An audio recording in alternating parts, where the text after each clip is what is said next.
Who makes this? Stupid Juice. It's literally called Adalbert's. Adalbert's. Adalbert's. Thank you for the Stupid Juice. Adalbert's. It is so good. Yeah, it actually is really good.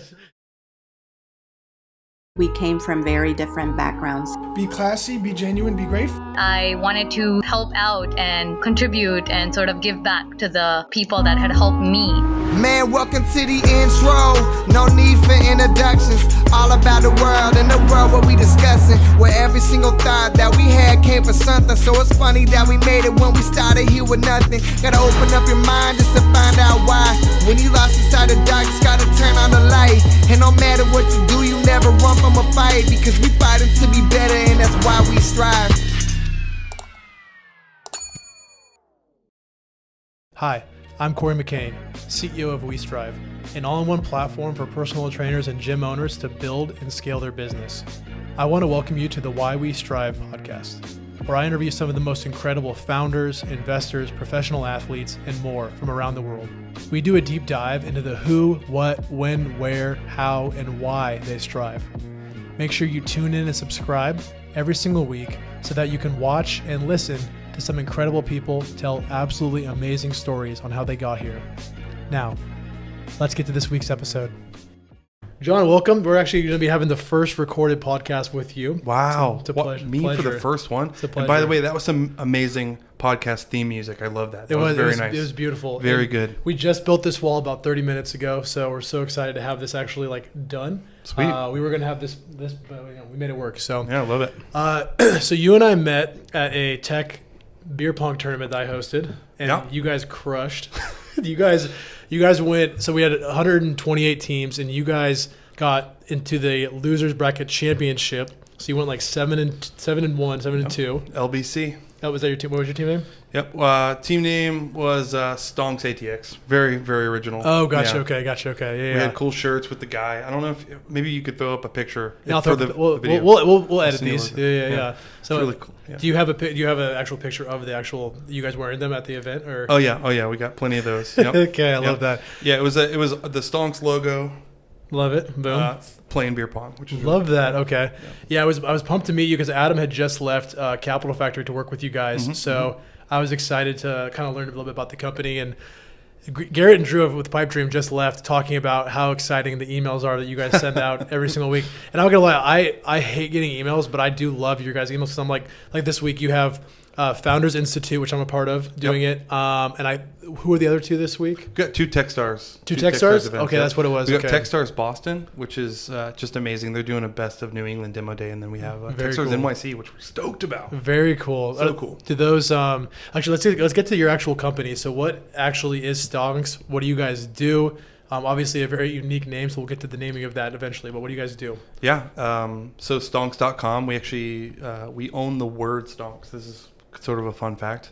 What does that mean? So we have a trademark on the word Stonks. Nobody can use the word Stonks but us.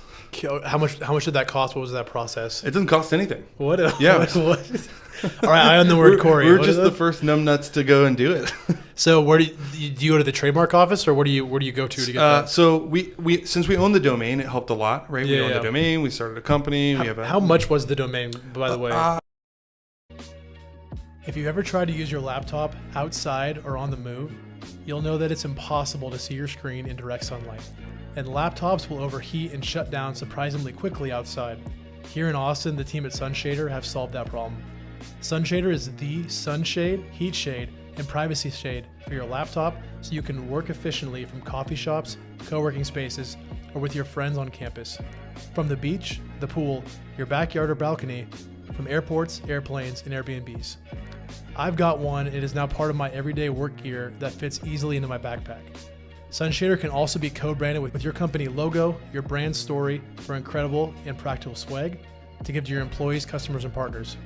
Check them out at sunshader.com and use code WHYWESTRIVE for 15% off. How much was the domain, by the way, out of curiosity? I think it was just over like 10 grand or something. It was early enough. We've had some insane offers. Like we've had a $1 million offer for the domain. Well, I was going to say the moment it starts being used, when you have that like 5 to 6 letter, it's like crazy. Yeah. I think it was like November or maybe December at like the height of the GameStop craze. during that stuff. You guys bought it then? We bought it right before that, and then we started getting a lot of big offers on that. How did you? I feel like that wasn't even a word before that. I feel like that word was created through that era. Yeah. If you're a nerd like myself and my co-founder Ollie, you were using the word unironically for 6 months before it became like mainstream, just because of the Wall Street Bets subreddit. Yeah, so you were early on that? We were very early. Wow. Yeah, we were both early. It's one of the things that we had in common. One of the very few things we had in common. Yeah. Did you guys cash in on any of those, like GameStop or anything like that? I tried a few times. Okay. And I'm happy to say I broke even. Across all that stuff. All the Doges and the. Oh God, no! The Dogecoin, yeah. The whole crypto world's got me so mad right now. Yeah. I don't know what time you guys are watching this, but at the current moment, crypto is worth nothing. So. Yeah, that's fair. That's fair. Yeah. Okay, so you bought Stonks for like $10K. Obviously, that just shot through the roof. Yeah. Like regardless of you guys calling a company that or not, and then. Where do you file that this is your name now? Like, like you own the name. What does that mean? Yeah, we own the word. Isn't that's that weird? What I mean. That's so weird. So we own the domain, and we hired a very, very sort of a bulldog of a lawyer. He's full time at Stonks. Love that. And he was at AngelList before, and did some work with Republic. And he just knew how to do it. I don't know what they do. Those guys, we just pay them a lot, and and they make it happen. I don't know what they're doing. That's so crazy. You can own a word. Okay. Yeah, we have the trademark, so we'll look out. Don't try to use Stonks. Don't say Stonks. Don't try to name your YouTube channel, your stupid app. None of that. None of that. We'll come for you. What we haven't. I don't think we got to that point. What does Stonks do? Oh yeah. Okay. Good point. I should go there. So we're essentially you can kind of think of us as like a social media site. I know it seems really, really odd. In some ways, we're building kind of like a social media network that's all centered around startup fundraising. Okay. So startup finance. And we're helping VCs and angels find amazing startup deal flow and then learn about these companies at these live events we call demo days. Yeah. We didn't create the demo day. We just made it cool. Yeah. Right? And so angels and VCs, they come to these demo day events that are typically held by partners like tech accelerators like Techstars or YC. We do a YC alumni demo day. And and then that's basically what we do. We facilitate these demo days, make sure they happen. We create really good what we call deal pages, which is like all the startup information organized really nicely, the way that an investor would want to look at it, including a deck and a little product video. And then people have a chance to invest live during the event, which is really cool when that happens. Very, very exciting. And then, for like sometimes like a week after, they can come and reconsider. And I really love your guys' platform, which is why I wanted to interview you in one of the first 3 episodes. One, because you're really relevant right now and you're growing. It seems like every single week. But 2 is because I've watched like your entire full demo series of like 4, 5, 6 pitches. And it's cool because it's not only just like watching a pitch, which is also like good for any founder to do. I think founders that definitely can invest right now should just watch your demo days. They don't have to go to demo day. Great point. It's so cool. Like I'm sitting there, I'm like, I'm literally taking screenshots of like slides. I'm like, that's a good slide. We've had so many founders tell us, I'm so glad that I watched 2 demo days before trying to raise myself. Oh God, yeah. Because I had no idea I would have to justify this thing called founder market fit, which seems to be like one of the absolutely most key details that every investor wants to know about. Yeah. Like if you didn't explain it in your pitch, if it's not really obvious from your pitch, that's going to be the first question out of their mouth most of the time. Why are you the right person to build this? And you can just like learn these tips and tricks from just watching other people get absolutely plastered by panelists, like VCs that are attending these events. Doing it live too. You can watch it live. It's so cool. Who is your like competition right now? Because obviously no one's doing literally what you're doing, but there's other platforms that you can raise money on, right? Yeah. Anybody that that would sort of fit into the competition category we're just working with right now. We're collaborating with every single one of them. Like a Republic, are you collaborating with? Oh, totally. Republic, we fund her. We do events with them, and we sort of we're very, very satisfied to host the event and sort of draw the audience together, create a really cool bunch of content around the startups that are raising on Republic or on WeFunder. We're happy to do it. We really enjoy doing that with them, so there's also like AngelList. We do the same thing. We do events with like the top syndicates on AngelList, and So competition is really hard. That's one of those questions that we have not been able to accurately do. Like when investors back when we raised a seed round, of course they want to know about it. Ironically, they're going to ask that question. They have to ask, and we never have a good answer. We're in this really fun space where it's just there's not much of a business model right now. We just literally, how can somebody desire to compete with you when you don't have a business model? It's very unappetizing. So I think that's helped a lot in terms of like new competition popping up. But yeah, there doesn't seem to be anything really obvious. That's cool. I mean, that's cool that you can just like kind of embrace your relatively competition and just kind of work with them. Totally. So how do you actually, well, I'll take a step back because I want to get to how you get like a Techstars to go on your platform. But like, how did this idea come about? Like it came about in the Stonks era. So we can ignore the name for a second. How did the actual idea of live accredited crowdfunding come to be? Yeah, that's a great question. So it actually goes pretty far back to a shared belief that my co-founder and I have. My co-founder founded Streamlabs, and I founded a company called Cast TV. They did something really similar, and that was that they helped live streamers monetize their live streams. Okay. That's what we did. It's a very solid background to do this. Okay, gotcha. Yeah. So we essentially, and we had this, so we saw things very differently in the space. Yeah. But one thing we absolutely agreed on was that live streaming was this really, really powerful tool. And this is actually before Clubhouse was a thing in like early 20... In that 1 year, 8 month span. Right. So I can't go back on that app anymore. I can't do it. Nor can I. So this is right before Clubhouse was a thing. We both sort of agreed that sort of two premises. One, that social media was moving towards synchronous and moving away from asynchronous. So the synchronous model, sort of like Instagram Live, TikTok Live, all these things were becoming more popular. So we thought that's the way social media is headed. So we thought live stream itself would become bigger and more powerful. And then the premise number two is that it was currently being used for just absolute garbage. The primary use for live video was like watching people play video games. Yeah, exactly. And when, we're two founders, multi-time founders that have had all the pain that comes with fundraising, and sort of like this experience with making live stream video very, very, very exciting and easily monetizable, and sort of like dialing up the FOMO and getting the audience engaged. So with that background and the pain points that we've experienced, and with sort of like the premise that social media is going to become synchronous, and sort of all these things come together. And then the final piece of the puzzle was that in February 2020. Let me make sure I get this right. Yeah. Pre-COVID. I'm sorry, I said that wrong. February 2021. Gotcha. Okay, gotcha. Yeah, it's February 2021. The SEC announced sort of a new regulation facelift that they were going to fix the regulations that are about startup fundraising and crowdfunding and make things just a little bit easier for the angel investors. I remember that. Did that have a name or something like that? It was an update to the Jobs Act. Gotcha. Yeah. That's what it was. Okay, I remember that. Yeah. So they updated the Jobs Act, and they announced that those things were going to go into effect on March 15th. Okay.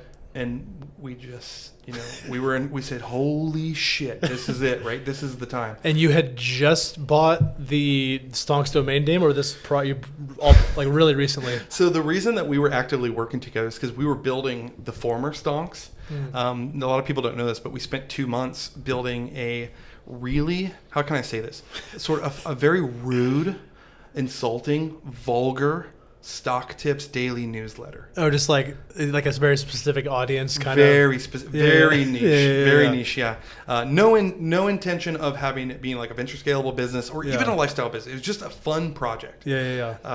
And it was actually going pretty well. Like we had like 3,300 people signed up for this thing. Very cool. And it would just insult them, just absolutely just belittle them in their inbox every morning with actually really high quality stock tips. You belittled the readers or like the founder? Okay, gotcha. Like you dumbass, you should have invested in this kind of thing, or and what? That came from both of us having such an appreciation for the Wall Street Bets crowd. Gotcha. Right? Okay. So that's sort of the point. Like everybody is insulting each other all the time, and it's sort of like the brotherhood that comes from that. And we jumped on that train. And so we started building that in January, and then by mid-February, the SEC made the announcement, and then by mid-March, we were full on fundraising. That's crazy.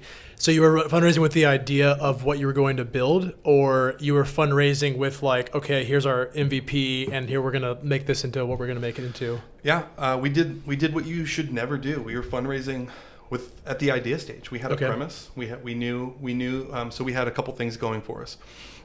We had a really clear one, founder market fit, like I mentioned before. There's a really obvious founder market fit there. And we were fundraising with sort of the premise that we could use these updated regulations, which VCs absolutely love. They devour a startup that's based on new regulatory movement, right? So we had the new regulations. We had this prior experience with startup fundraising ourselves, and with live stream monetization. We said we're going to stick these three things together, and off to the races. The rest is history. Yeah. So how do you even begin that process? Like, I know working with the SEC has to be like incredibly not easy. Yeah. So I know you said you had these awesome lawyers, but I'm assuming you didn't have those lawyers when you first started. No, we didn't. We sort of just accepted the fact that we were going to operate in this like gray area. Yeah. For a while. Like the early Uber vibe. Yeah. Just like You're really similar. until we go to jail, we're doing this kind of thing. That actually was sort of the mentality. It's like Yeah. we're gonna ask for forgiveness Exactly, rather than yeah. permission, and we're gonna go after this and see what happens. And it actually we never even came close to stepping outside the bounds. It turns out, like sort of the way that we started operating. Fortunately for us, we started a little bit early, but that was it. Gotcha. Okay. Everything else was sort of like right in step with the regulations. Gotcha. Okay. And how do those forms work? Like when you're starting, like is it just like 20 pages, or is it like an ongoing like month after month process? So the way that we started was just researching whether or not we wanted to be what's called a funding portal. Okay. So WeFunder, Republic, these companies, they're funding portals. They're Gotcha. SEC registered funding portals. And when we saw how much paperwork was involved, we said, "Fuck that! We got to do something different." Yeah. It's, like maybe that's a good business model, but it's not us. It's not our sort of speed. So as a way of avoiding that paperwork, we actually just started on Clubhouse. So we started doing these demo days on Clubhouse, and we thought, here's what we'll do. We won't be responsible for any fundraising that happens. We're not going to be there to see if anybody's verified as accredited or not. We're not going to do anything. We're just going to have a conversation on Clubhouse. We literally can't get in trouble for that. Yeah. Right? Yeah. So that's how we started. And man, it went really well. Startups raised money through these silly audio only Clubhouse demo days. Were those called Stonks at that point, or what was it called? Yeah, it was literally called Stonks Demo Days. I think it was called Stonks Demo Days or something like that. I wonder if I was in one of those rooms, because there was I really only liked Clubhouse for about 4 or 5 months, from November 2021 until November 2020 until 2021, like March. Yeah. And then I was just like, I am so done with this platform. Yeah, we were there like March to April. Oh, I just got off. Okay, I would have probably. I'm sure my friends were in those rooms. Yeah, we weren't there very long. I think actually I just remembered the name. It was Clubhouse Stonk House or something stupid like that. I don't know. We didn't come up with a good name. I love how that's led to like this awesome badass company that you guys have. That's very kind. It's like little like stupid Clubhouse rooms. Yeah. But what we did was we so VCs are very, very generous with their time often, and will come on these things for free, and they'll come on for an hour and judge startups. That's what they do all day, and they're willing to do it on their own time as well. And so that's how we made it cool. We went after like people that have a name in the VC community, and we said, just please come on Clubhouse. It's 1 hour. At this time, Clubhouse was still pretty cool. Yeah. And that sort of helped a lot. Like that got a lot of like Andrew Chen from Andreessen Horowitz, for example, came on and was a panelist on one of these Clubhouses, and so cool. Yeah, worked out well. What so post Clubhouse, what does that process look like to land a Techstars or a Y Combinator? Was it easy because you're like, we can do this so much better, or was it like kind of a long process to convince them to come on board? Yeah, that's a really good question. It's actually I haven't thought about that in a really long time. I haven't. We got sort of funded in March. Okay. And or I guess it came through in April. We raised a pre-seed round from Andreessen Horowitz and a few really cool angels. Okay. Sam Very Parr, cool. Who's Austin. Sam Parr. Shout out Sam. Shout out Sam. And so that was March, and then what we did was we started. We kept user testing. We're like, we've got money, great, we'll spend it at some point. Okay. We kept user testing. And also pause. I love that. Yeah. I think the biggest mistake is I have friends that raise millions of dollars and they just I like those guys too. Yeah, well, it's true, but it's like you need to. where's you got to do something. You got to figure out what you're doing first. You know, I like the startups that do that. They tend to get out of the way sooner than everybody else, right? They get out of the way and they clear the landscape for somebody smart to come along. So it's really cool. I like when they do that. No, I don't mean to diss anybody, but I kind of do. So fair enough. But we kept user testing. We kept doing the Clubhouse thing, and then eventually we graduated to Zoom demo days. Cool. And our first Zoom demo day was actually pretty crazy how fast it grew. The first one was 31 investors, which is actually kind of a lot for your first one. But it is a lot. Yeah, but we had sort of enough of a following going on Clubhouse, and sort of just called on as many personal connections as we could. We got 31 investors there, 3 companies, and one of the companies raised from that crowd. So how do you verify that? Is it like they told you that it happened, or like what did that work? Yeah. So this was this company was our first ever company to raise on Stonks, called Tripp, TRIPP. Quick plug: they are an amazing meditation app on the Oculus. Very cool. Yeah. Okay. So Nenea Reeves, Keanu's cousin, and what? And Keanu was her lead investor at the time. I love that connection. Okay, Yeah. Oh, she was amazing. She's so cool, and their company is amazing. So they actually raised, and they were like told us, they reported back. I can't remember what it was, but it was like a good seed round. That's so cool. From this silly shitty Zoom that we did. Yeah.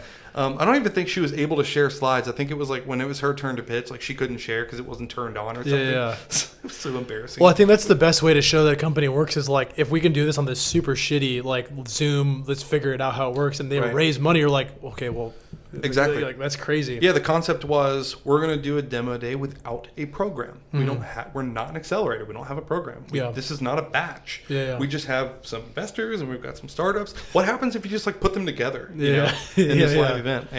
And a lot of investors showed up and asked a lot of really good, deep questions. And we did that we iterated on that. We did it a few times.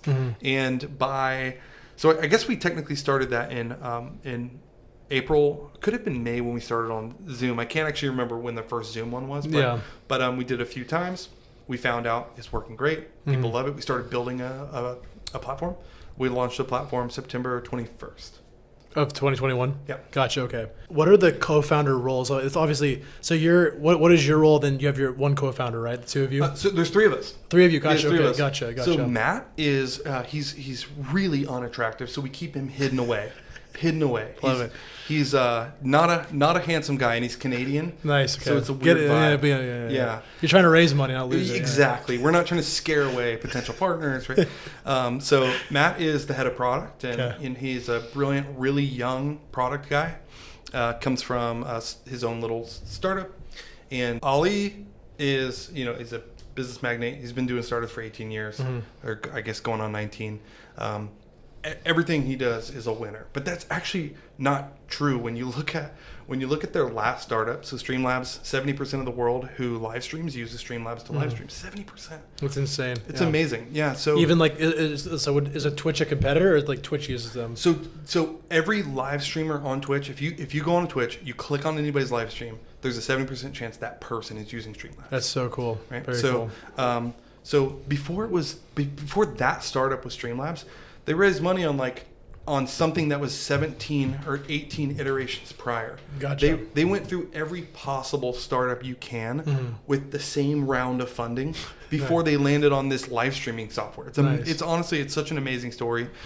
Murdy, Ollie's brother, wrote a really good story about it. It's like a 2-piece article on Medium. But so there's him. He's the CEO. He oversees everything. He's brilliantly product minded, brilliantly partnerships minded. His focus is on everything. How do we, what's the business model? What do we do for marketing? Like every single thing that we do is mainly out of his brain. Yeah. And then there's me. I don't do anything. I do Zoom calls. Nice. I get on Zoom a lot. I'm on Zoom every day. Nice. So my role is head of partnerships, co-founder, head of partnerships, and basically what that means is like all the demo days that you see are almost always going to be a partner. Yeah. And I've sort of just fostered that relationship and got them to use Stonks. So well, and you're doing. I mean, obviously the other 2 co-founders are killing it too, but like, from a partnerships perspective, you're obviously killing it. I think I'm technically doing the best. Yeah, out of the three of us. Yeah. I mean, you are doing great. I mean, there are so many every week, like Founders Institute. I didn't even know they did that kind of stuff, and all of a sudden they're like, I guess we could do this. I don't know, like that's crazy. Like, we've actually found that this something that was like really surprising, and it's been really fun is that VC funds and organizations that do not have demo days want to do them because they have so many connections and startups. So it's like why not? Totally. I mean, imagine there's like so many VC funds out there, for example, that like to write pre-seed checks and they don't necessarily follow on. And they want to be helpful in those later rounds. What can we do? Let's take the ones that are raising the seed round and let's help them with the demo day. So we love all of our partners and we get really excited about every unique use case for Stonks and we're having fun.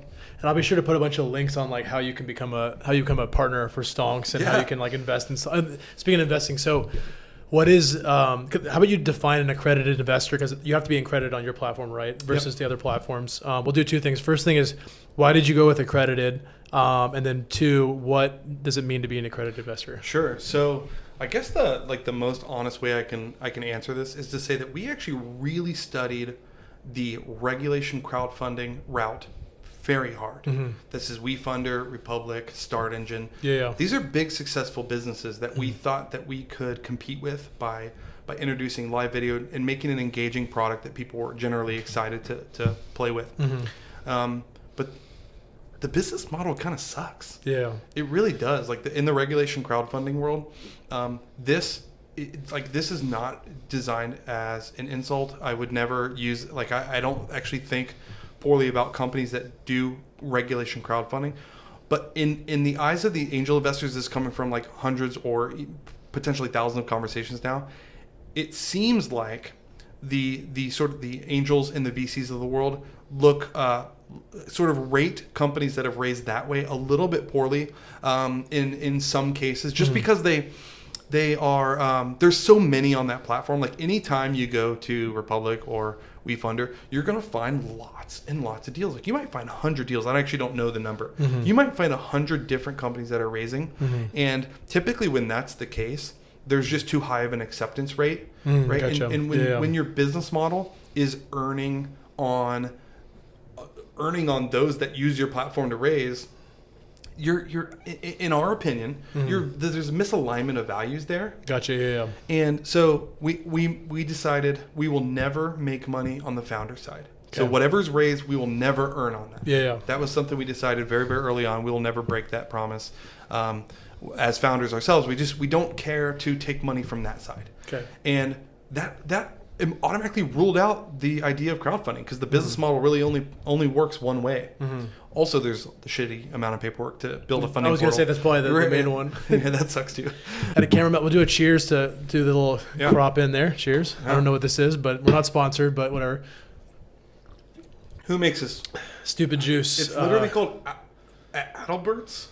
Adalbert's, thank you for the stupid juice. Adalbert's, it is so good. Yeah, it actually is really good. So good. It's really good, actually. It's pentahop. Yeah, pentahop. Actually, we'll take a pause here. Can you explain what that means? Yeah. I know you want to. Yeah. No, so I'm a big fan of beer. I think that beer is really, really good. It's a good beverage. So when a beer is dry hopped, they take a massive tea bag, like a 500-pound tea bag.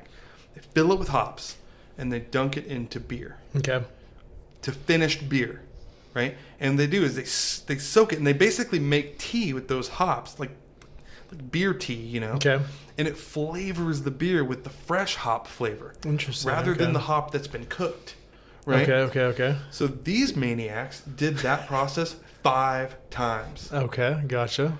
In each batch of beer, they do that dry hopping process 5 times. So a buddy of mine works at a brewery and tells me how much beer they lose when they dry hop. When you do that, you lose a ton of beer because you can only squeeze so much out of the hops once they've soaked it in. So doing that 5 times, man.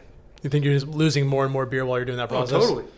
Well, it's good. It is really good. Thank you. Adalbert's. Oh my God. Proudly brewed in Austin. Okay. We did? Now that one's dead? We had some camera issues, and now we're back. So the next thing we were going to touch on was what's an accredited investor? What does that mean? Yeah, so this is a really good question because not enough people are asking this, and there's so many more accredited investors than actually realize that they are technically an accredited investor. You actually don't have to do anything. You don't have to take a test. You don't have to get a degree in finance. You have to.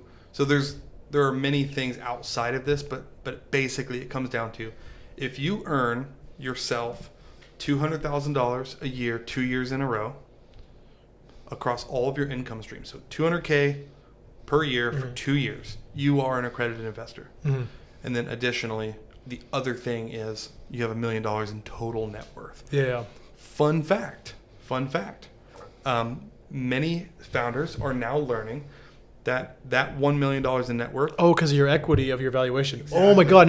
How did I never think about that? Yeah. So if you, I'm an accredited investor. Yeah. So if you've got, if you're like a typical founder and you make $25K a year, because that's what you can afford to pay yourself. Oh my God! Your equity is worth. Now, this person might not want to write a $5K check to a startup, right? But yeah, so this is people. I mean, this includes people that are fresh out of school, and have some sort of maybe they're not super fresh out of school, but maybe they went to work at Superhuman, for example, and they've got equity, and eventually that equity is worth $1 million. Boom, there you go. That's crazy. Yeah. I don't know. I never realized that. Yeah, because I pay myself like $40,000 or less. I'm super top. I mean, I'm not ramen. I'm like Costco, whatever. What do you want to call it? But shout out Costco, sponsor us, please. But yeah, I never realized that I'm an accredited investor. That's hilarious. Good. Cool? Wow, good. Cheers. Thank you. There you go. Teaching me a little lesson. There we go. So start investing on Stonks.com. Exactly. Every founder, take everything you've raised. Just kidding. So how many employees do you guys currently have right now? We're a team of 19 now, I think. Okay. 19. It goes up and down all the time. What's the who does the hiring among the co-founders, or do you have someone that does the hiring now? So it depends on the role. So we've got so Ollie will typically be a part of the decision process for a dev. Okay. We have a head of dev does a great job with that. It's so brutal to hire these devs, man. It's impossible. Because how expensive it is now, or because it's not that's. I mean, obviously that sucks, but it's just so hard to evaluate them if you're not like a brilliant dev yourself. It can be hard to evaluate them. Oh yeah, for sure. Everybody looks like a genius when you're not a dev yourself. Exactly. Oh yeah, you're like, how'd you do that? Right. Like HTML. So it takes a really good we have a really good head dev who does a great job with the interview process, and then Ollie sort of just like signs off on those. I hire everybody for the partnerships team, and Matt hires people on the product side. And we've got a pretty good group here. We've got a group of people. We basically narrowed it down at this point to the people that are like super obsessed with the mission. Yeah, I mean, you might as well. I mean, same thing with. We're actually filming this out of Pipe Dream Labs, so which they're calling it Pipe Dream, but I call it Pipe Dream Labs, the studio. So it's whatever. And I mean, pretty much everyone they're hiring is like ex-founders of companies that love robotics and are obsessed with what they're trying to do here, and it's like so cool. Like I absolutely love it. I read this this quote that I was like, that's impossible. It was, hiring is easy. Just hire people that want to change the world. And it's like, oh yeah, is that everything? Is that it? It's impossible. Like, how do you know? Because anybody can say they want to change the world. It's kind of like a meme, right? Yeah. It's like a meme of people in the startup ecosystem. They all want to change the world. In some way. Yeah, exactly. And here we are. I'm changing it. So with your role with partnerships, are you looking for not only like the companies to like host their demo days, but are you also personally the one that looks for investors to come on and tune in too? So I don't handle the investor side. I used to, and now we have a team sort of like investor relations guys, or I'm sorry, private markets. They call themselves the deal guys with sunglasses. Deal guys. Nice. We all call them the deal guys. It's a funny word, but yeah, we have a private markets team, and they do all the investor relations. We got like just under 40,000 investors now, so it's cool. It's like a really painstaking process, like so many of them to keep in touch with. Oh, I can't imagine. Well, you have those awesome emails you have. I'll put up a little picture of one of the emails they have. It's pretty great. Yeah. Thank you. That's like the like of all the compliments, that's like the best one. Like the fact that you want to open it and read it is like such a high praise. Thank you so much. It is cool. I don't write them, but I just love that. Well, especially because like it's so easy to read them. I feel like I go on. I mean, I don't really read the subtext. I go on. Boom. Company doing their demo days. Got it. Cool. And sometimes if I'm not busy, like this week I can't because I'm going out of town. But sometimes I'll put it on my calendar. Like I'll literally put it on my calendar. This is raising. It's so cool. And then how much can companies currently raise right now? Like is it like $1 million, $5 million? Like what's the max? And is there a minimum too? Also. So. Okay. So for a company, we actually don't care. We don't care what you're raising. You know, if you're raising 100K or 100 million, whatever, you know, that actually doesn't matter. In fact, it's often the companies that are just like, I just need like 200K. That get absolutely mauled by investors. Right? And they get like $10 million of interest. That's typically just the way it works, right? Supply and demand. But we're, you know, we don't mind. So typically most of our demo days are coming from a partner. So, you know, we'll do like one demo day ourselves, Stonks, which is like an evolution of the original demo day we did back on Clubhouse and Zoom. We'll do like one of those a month. And typically those are like a little bit further along. They're typically like a really late seed stage, a ton of traction, or an early Series A stage startup. And those companies are raising, I think on average, like $2.5 million. Cool. Awesome. Yeah, but not necessarily because that's like their entire round, but it's most often finishing their round. Gotcha. Okay. It's most often a cap. It's so funny. Their round, Well, I was gonna say it's so funny that you mentioned the 200K thing because that's literally where I am personally. Is that we have these we have both LA Fitness and Crunch Fitness that we're about to close as partners. That's amazing. But we're only making like $3,500 a month because we're not enterprise until the end of the month. So those will start to get to like 30, 40, 50K MRR in the next like 6 months. So I don't want $1 million, but I can't go out there and be like, I'm raising 200K. It's just like, so I'm trying to like, you know, kind of wiggle my way through that like environment. So it's funny, that's the exact number that I'm like looking at raising, but like I'm probably just going to do it through current, like do a pre-seed extension. But it's just funny you mentioned that. That's really cool. It's companies in a position like yours that it's most easy for, right? There's obviously, when you're raising so little, there's just so much more demand. There's so much more money out there that wants to get involved. You know, when you're raising such a small round like that, this is a really great, I think, tip for all founders.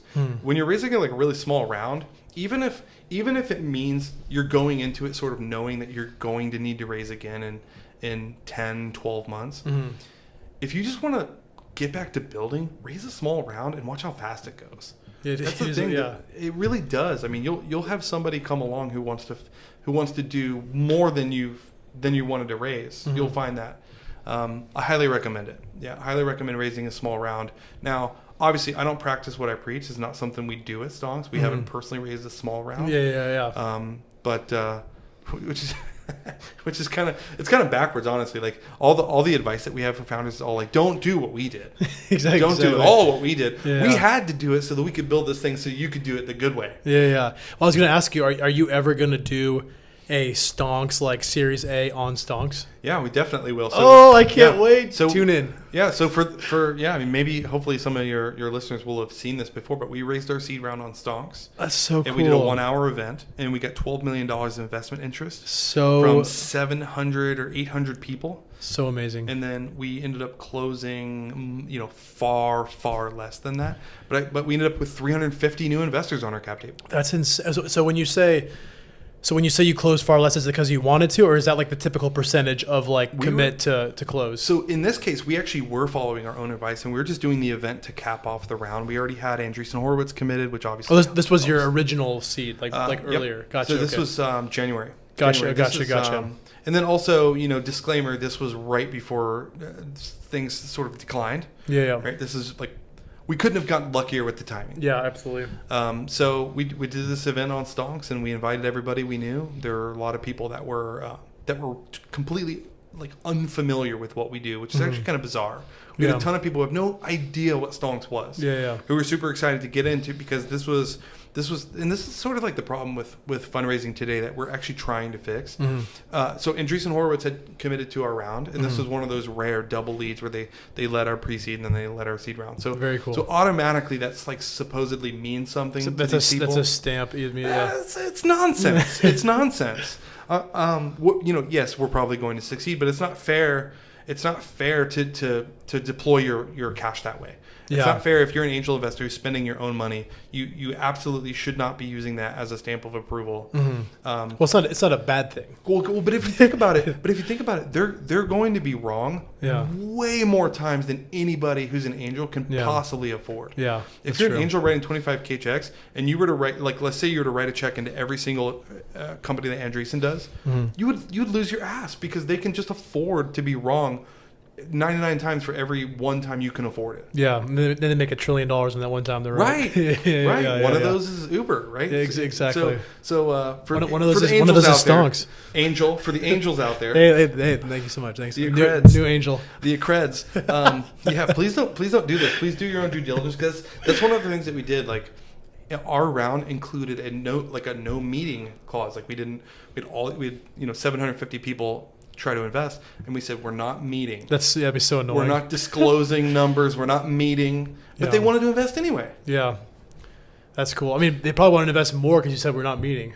This is probably true. I'm really glad they did. Like, I actually really like our investors. We our investor network, because I said we have like 350 investors on our cap table now. It's incredibly useful. Yeah. This is like the best advice you can give founders. Like, get a ton of angels on your cap table if at all possible. Because they're just cooking you intros. Yeah. Like, you could get a $5 million check from somebody that's not going to be helpful. They're going to forget about you. Or you can get like a bunch of 25K checks and have just a ton of soldiers. That's what I tell everyone is like. So to be honest, like in the wintertime, I'm probably going to look into Stonks too once we're doing like way more numbers and our MRR, because I mean, that's how I've always looked at it, especially at that point, we're actually going to be B2C. So we'll have like a B2C side, which public can get involved and use the app. And then it's like, yeah, you can get a VC fund to invest. That's fun. But then you have like 5 people, doing their thing. Or you have, like, I literally have a guy in Miami that put in like 50K, and he's texting me like, hey, I got this new gym owner that's like, would love to see the app. And it's like, and it's just so cool. And it's so exciting. And it's fun. It's like, so cool. It's just like, I feel like startups, I hate how there's like, you do this, you do that, and then you have to do that. It's like, that's the opposite of what a startup should be. I should be able to do whatever the fuck I want to. Right. And I should be able to, like, I want to raise from 50 to 100 people or 300 people. I love that. So cool. Yeah, you're living it. You know exactly what I'm talking about. And and sometimes these investors they'll let you know, hey man, you're sending out too many emails. You should probably not you guys though. You should probably slow down with the emails. No, it's us. No. So we're based in Austin right now. So we're in Austin right now. So why did you guys choose Austin? Austin's your headquarters, right? No. So actually, Austin is my headquarters, but we're a totally distributed team. Gotcha. So okay. We were looking at office space in Palo Alto. That's where my co-founder CEO Ali lives. Gotcha. And oh boy, is that expensive. I was gonna say there goes your seed round. There goes everything. Yeah, everything we could ever hope to. It's brutal. It's so brutal. But there's look. I love remote. I don't necessarily like really want to work in an office, but I'm not going to sit here and pretend it's not special. Yeah. It's like so obvious now how special it is. That's one of those things you have to like really lose. You really have to lose this privilege to appreciate how special it really is working with your team. Oh yeah, absolutely. The amount of communication that you have, it just can't be matched in a remote atmosphere. And I mean, I know how many companies are absolutely swearing by the remote work. Like you got Brian Chesky at Airbnb saying that's the only way, and their offices I've been to their offices. They're gorgeous in San Francisco. Right. Yeah, it's tough. And yet now they just he's going remote first, and I think that remote. Obviously, there's going to be pros and cons to both sides. In our case, our size, the kind of problems we're trying to solve, at the time, we felt we probably need to get some office space. And if at the very least the co-founders can be in an office with a few local employees. But it didn't work out. We looked around and we said, Jesus Christ, nothing is worth this. Yeah, geez, and especially in Palo Alto, I can't imagine that. Yeah. So the wife and I, we were in the Bay Area. We actually were only there for like 6 months. We grew up in Florida. Gotcha. Okay. We're Florida people. Gotcha. Yeah. Gotcha. Okay. Yeah, I'm a Florida man. Like everybody on the team knows. Like anytime Florida man launches company. Yeah. Anytime there's like a Florida man joke, everybody is like, wow, that's literally. I'm pretty sure I saw John do the same thing last week. But Austin's like this really nice middle ground. Very cool. But what were you going to say? You brought up Austin. Was that? Oh, that was just a general question. Like, why did you choose Austin? I mean, God, I love it here. It's so cool. Yeah. This is like. It's the perfect middle ground. It has everything that you could want. Like whatever you're into on the political spectrum, on the just this, being a startup entrepreneur, like it's super, it's startup friendly. It's everything friendly. Yeah. Right. Like you could be a fat guy from Florida who likes eating gator, and people think you're cool here, and everybody wants to be your friend here. I've noticed. Yeah. No, you can't recreate that anywhere else in the country that I've seen. That's the unfortunate thing too, is it has such an incredible, not just like general community, but also a startup community. But I hate it because it's so humid here, and I can't stand that. I mean, you might be more used to it in Florida. I don't find it humid at all here. I'm from Washington State, and there's no humidity. Oh, wow. And here it's so damn humid. So like every day I'm driving, I'm covered in sweat. Like I literally walk outside, and my forehead has drops on it with a minute. So I find it very dry here. I actually do. I think it's quite dry. That's funny that you say that. I cannot handle it. So I'm like, I wish I could take this commute, like take Bikini Bottom and move it somewhere else, kind of thing. Like that's what I want to do. So with Stonks, and I mean, we have the accredited investors like myself, of course, but like, what is the average investor like persona? Would you like, who's the person that's putting money into Stonks? Yeah, putting money into Stonks or investing via Stonks into these. Via Stonks. Yeah, you're right. Sure. Investing into a company on Stonks typically. Sure. So a third are VCs. Very cool. Isn't that crazy? A third. Like big VCs, like five person shops or what? So there's something like, God, I can't, I don't know the number. I think there's like, I just read today there's like 55,000 VCs. Gotcha. Like as in employees or like companies? I have no idea. Gotcha. Okay. Like I have to assume it's like principals and like gotcha. And like quote VCs. Gotcha. Okay. But so on Stonks, it's roughly like a third or something like that, and we've been diving deeper into the metrics there. Like, who are they? What kind of VCs are they? Yeah. And we're actually leaving some out because we're not counting analysts and people that wouldn't be that aren't check writers. We're not counting them. So a third are like check writing VCs. There's like partner level and higher, which is really amazing. So that is something that really shocked us. Like we didn't think they need it, and I'm not saying you guys need it, right? But you think they were like already like stuffed with just stuffed to the gills with deal flow. You would think that, right? Yeah. So no, I mean, I guess they get it from any source they can. So 2/3 are angels. 2/3 are the typical sort of. They deploy, I think the most, like if you looked at our average user, they deploy something like, what was it? They deploy like a 15K check on average 2 times a month or something like that, Gotcha, which is actually a lot. Like that's a big angel. That's somebody who's very active. And a lot of these guys are on also on angel list as part of like many syndicates. These are the people that want deal flow. We've got, like I said, we've got just under like 40,000 now, and I don't know how many are on angel list that actually participate in syndicates on angel list, but I have to assume it's less than that. Gotcha. I assume it's a lot less. Yeah. And then what does that process look like? So like I love this company. They I don't know, they're some Web3 company, I don't know, and it's like a 20 million valuation, and I want to put in 200K. Like, what do I do? 200K. Is that a lot? Is that little? I am accredited. I can do that. Well, that's true. So it's not even close to my net worth. Yes. So on Stonks, it's actually right. So like right now, like I mentioned in the very beginning of this, we're essentially building like a social media platform. The way that it scales up is similar to like a social media platform. We're not collecting fees anywhere. We're just making connections. That's what we're doing. We're connecting. So if that was the case, and there was a startup that you saw on Stonks that you wanted to talk to, you'd click a button. You'd click one button. So you've already told us that you're accredited, which is called 506B self-identification. So you've already just sort of like, you haven't proved it yet. You've just said you're accredited. Gotcha. And then now you have a button that says intro, for example. And some events have 2 buttons that say, one says intro, one says invest.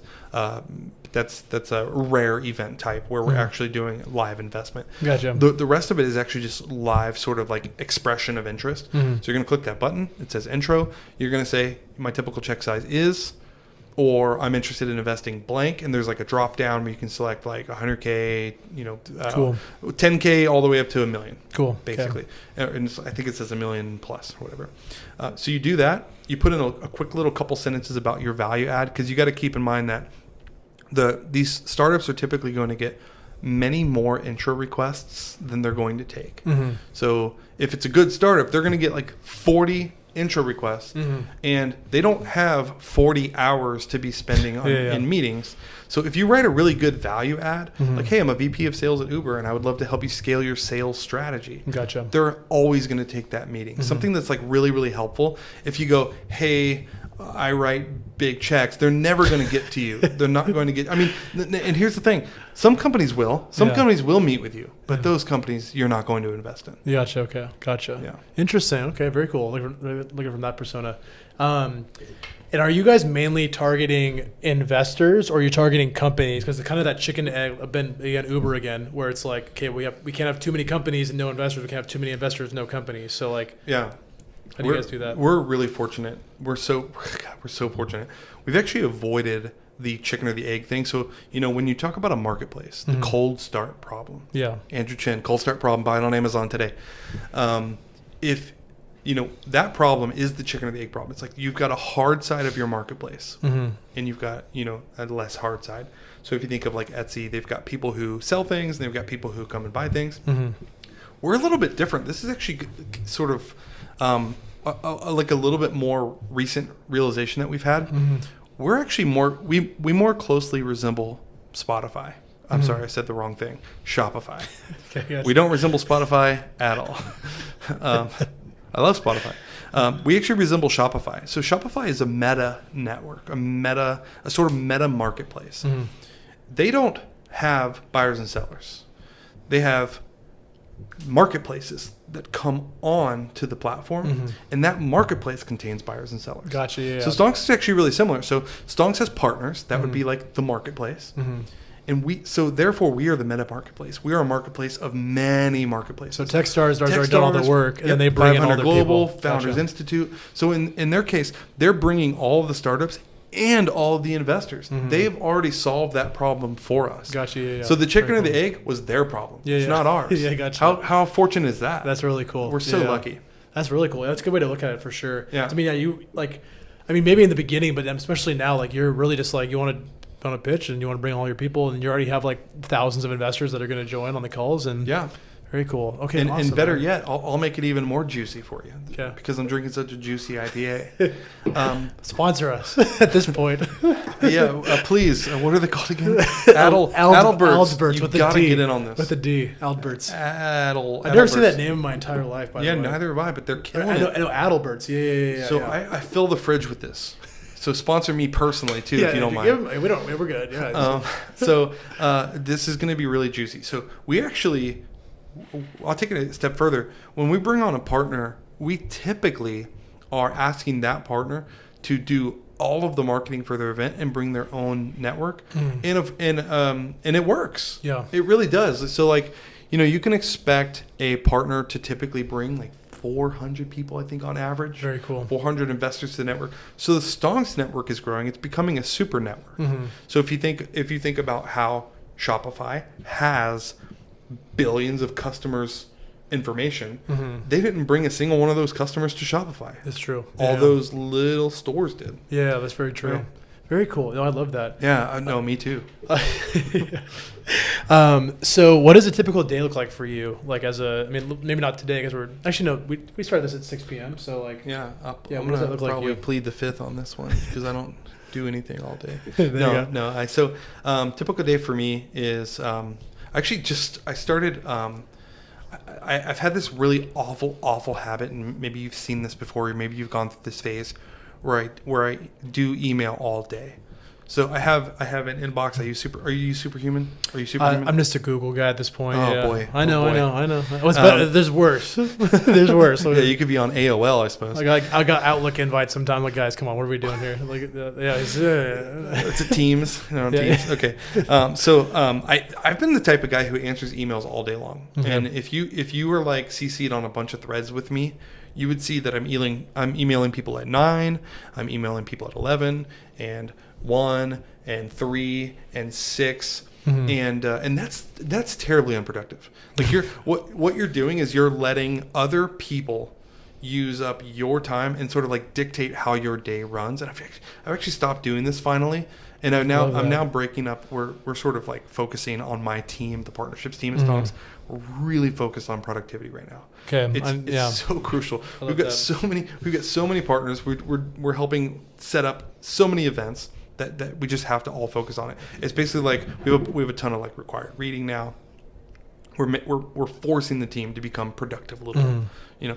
So I'm now time boxing my email. So I start by knocking out an hour of email in the morning, and typically what will happen from that hour is I'll get through a good chunk of my email. I usually get through a quarter of my email, and maybe some people who are sitting in my inbox right now will hear this and understand why I haven't gotten back to you yet.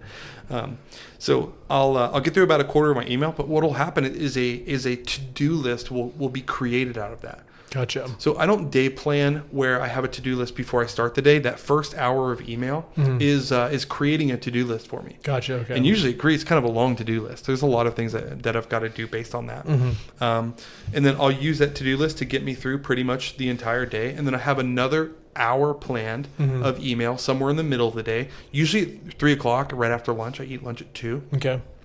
And then one more at the very end of the day. Gotcha. So there's 3 hours which you might get an email from me, and that's it. I'm not looking at my inbox. I have it closed. I'm not, you know. I like that. Man, start doing that has helped so much. I like so that. much. Business model. Yeah. What are we thinking here? Yeah. Business model. Business model is a really fun discussion. That would be great if it'd be great if it wasn't such a. How can I say this without? I don't want to offend anybody, but a business model is very important, right? You must have one, right? We're in a really fortunate position. We have a ton of runway. Yeah. So, not everybody's in this position. We're very fortunate. We know how lucky we are.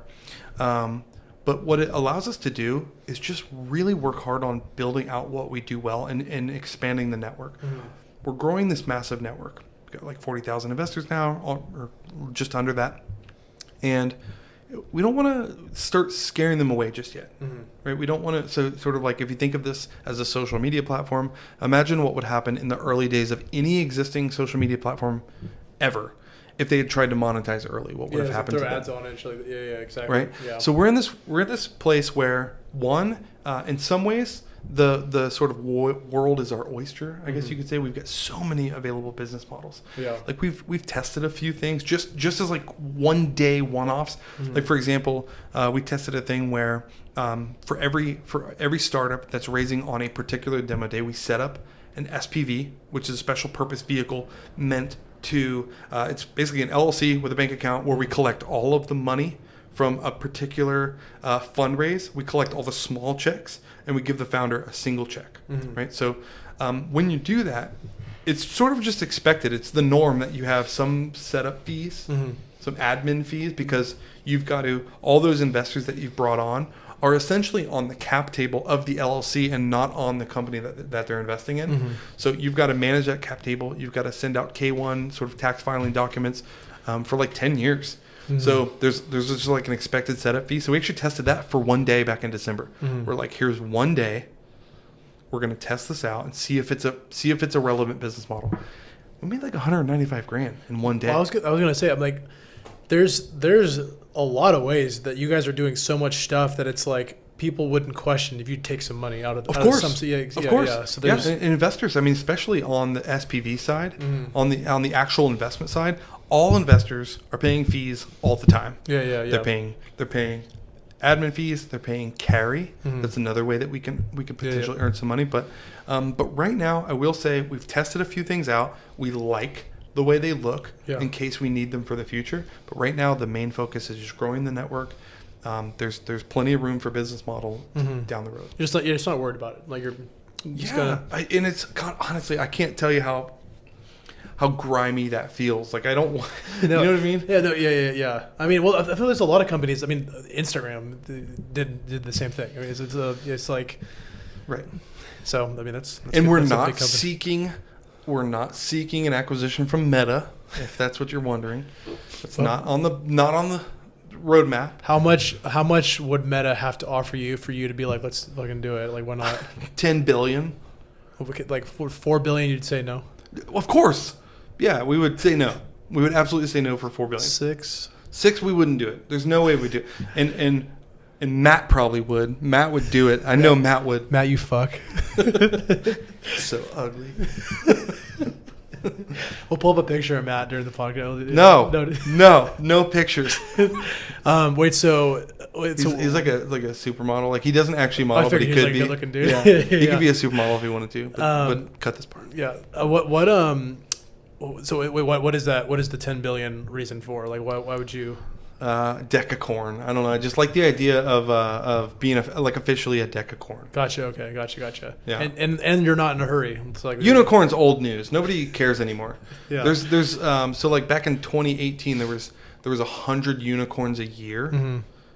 That's a lot. Yeah. It doesn't matter. Yeah. You're nobody. Yeah. Exactly. No, I don't know. I mean, honestly, that would be amazing too. But no, honestly, we're in this. We're doing something we really care about. We love pretty much every day of it. Mm-hmm. Look, what are we going to sell for? Then what do we do? Exactly. You know, we've got to do something. Yeah, exactly. All right, 2 final questions here. One is kind of a bigger one. So, you guys have an allocation in Twitter, correct? Or did that? Yeah. Okay. Yeah, we do. So, can you explain to most people, because I've had Adam, your employee, my friend Adam Valenta, explain it to me many times. Can you explain what that means, how you did it, and what that process looks like? Yeah. So actually, the way that we did it's kind of funny.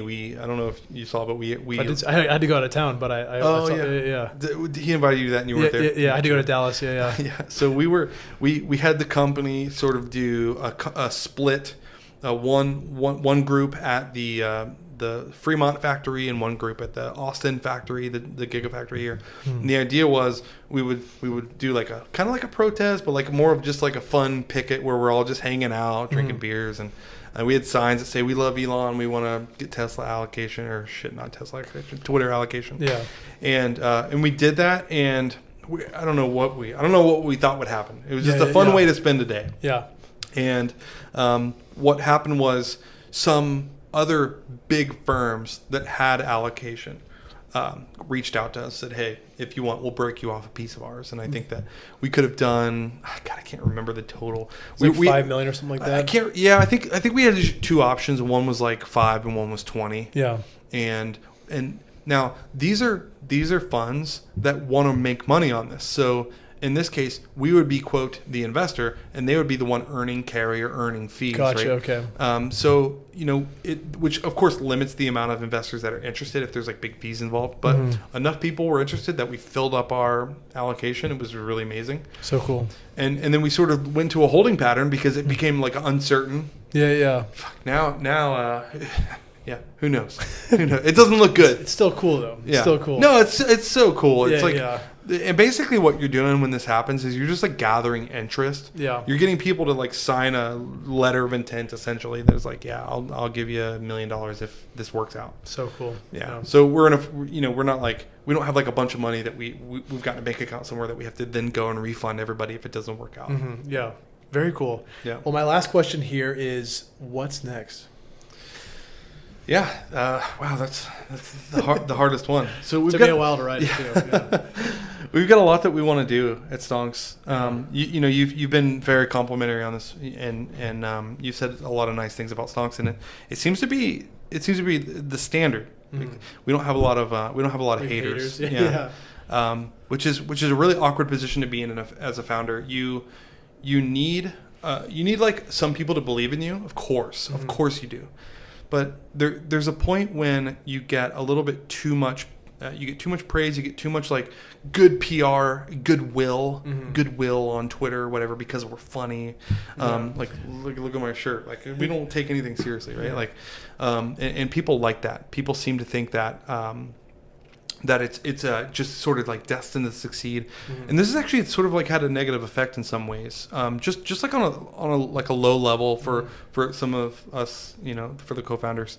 And I think what we need to do is one, like if you were to ask us if we have product market fit, like if you ask the founding team, do we have product market fit? We would say no. We would say no. So like one thing I mentioned before, we're not charging. Right? Yeah. We don't have a business model. So when can you actually determine product market fit? Mm-hmm. Yeah, exactly. Yeah. People tell us all day we have it. Yeah. When we get on meetings with investors, they tell us they have it. They're so excited we have product market fit. Yeah. There's not a lot of barriers right now. There's not a lot of. Yeah, and that's how we're thinking about it. So we do our best to ignore the hype, so to speak. And we really want to change the world. I know that it's such a meme. It's such a founder meme. It's like they made fun of it on Silicon Valley in almost every episode. Like we actually really do. We want to change the world. And so like one of the things that we think about is, for example, if we can help next year, if we can help 1,000 startups actually like raise the money that they need to raise to build something cool. Mm-hmm. In quick context, so we just did our 100th event on the platform. There's an average of about 7 startups per event, so that's about 700 startups. So awesome. So you're probably when did that start? Like November or something like that? Or? September 21st. Gotcha. Okay, so you might not hit 1,000 this year, or what do you think? 1,000 for this year. Well, we will. We definitely will. Oh, gotcha. Yeah, we absolutely will. Yeah, gotcha. but so I'm just sort of thinking like put a full year together. If it's 1,000 startups and we help them raise the money that they need to raise, we're potentially creating 100,000 jobs. Potentially, yeah. we could create 100,000 jobs, and which is 100,000 salaries that might actually make a tiny dent, like a tiny dent in the GDP of the world economy. Not noticeable by anybody. It'd take the most brilliant economist in the world to measure the effect. Who's creating that? Yeah, right. Yeah. But we're a little bit older. I think that as a team, we're sort of, or at least Ollie and I we're super old in Silicon Valley, and at this point we just want to make a really massive impact. So whenever we get this question, which is a question I get kind of often from friends and family and from investors and from partners and everybody, what's next? What are you guys going to do next? The big focus is for the company. This is our 5-year goal. It's spearhead the mass adoption of startup investment by making it approachable as fuck. That's the mission, right? So that's what's next. It's anything else you can imagine in that space that would make startup investing actually approachable. That's what we're working on. Gotcha. So people can't invest in startups because it's not liquid. We're going to work on that. People don't understand how to get involved. They don't know how to judge startups. They don't know how to determine a startup's value before writing a check. We're going to get involved there. Very cool. Anything you can imagine, we're going to do it. I love it.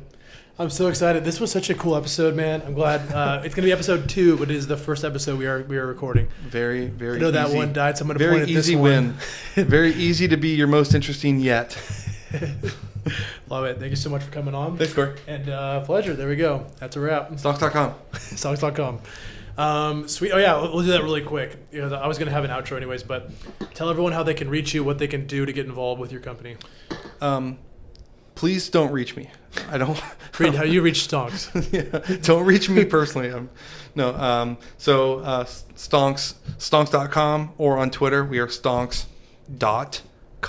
The word dot com, which is actually kind of funny. We own the word Stonks, and we don't have the @Stonks Twitter handle yet. Somebody owns it and hasn't used it in 5 years. It's one of the same with WeStrive. It's so annoying. Yeah. It's like, we'll get it. We'll get it. Maybe by the time you hear this, we'll be @Stonks on Twitter, but right now we're stonks.com. Nice. But if you're interested in investing at all, you need to at least check it out. You need to watch an event. If you're a startup founder, just like we said earlier, you can learn so much from watching startups pitch these VCs. So come one, come all, come to Stonks. Boom. Love it. All right, it's a wrap. I want to thank you for not only tuning in to this Why We Strive episode, but for watching all the way until the very end. I put a lot of time and effort into each and every episode to bring you influential and exciting people that tell amazing stories, and hopefully you either laugh a little bit or you learn something from each episode. Be sure you head to whywestrive.com to learn more info about the show, check out future episodes, learn about our sponsors, and of course, subscribe. That's all I have for you. See you next week. And don't forget, no matter what you're going through in life, keep striving.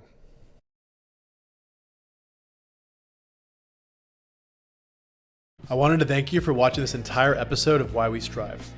Be sure you head to whywestrive.com and subscribe so every Tuesday you can see incredible interviews with some of the best tech founders, investors, and creatives in the industry.